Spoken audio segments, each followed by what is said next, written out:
সাহাবী বলল, নবী আমার ছেলে মিষ্টি খায়, বেশি মিষ্টি খায়, এত মিষ্টি কিনে দেওয়ার টাকা আমার নাই, আপনি ছেলের নসিহত করেন। বিশ্বনবী বললেন, বাবু তুমি কি বেশি মিষ্টি খাও? ছেলেটি বলল, জি নবী খাই। বিশ্বনবী বললেন, যাও আগামী সপ্তাহে তোমার বাবাকে নিয়ে আবার আমার কাছে এসো।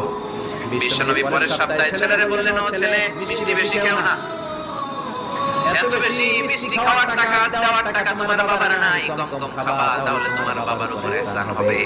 ছেলের বাবা বলল, নবী এই কথা তো গত সপ্তাহে বলতে পারতেন। বিশ্বনবী বললেন, কেমন করে বলি, কারণ আমি নবী তো মিষ্টি পছন্দ করি। এক সপ্তাহের ব্যবধানে নিজের অভ্যাসটাকে পাল্টালাম, মিষ্টি কম কম খাওয়া শুরু করলাম, আগে নিজে আমল করলাম, তারপরে তোমার ছেলেরে বললাম।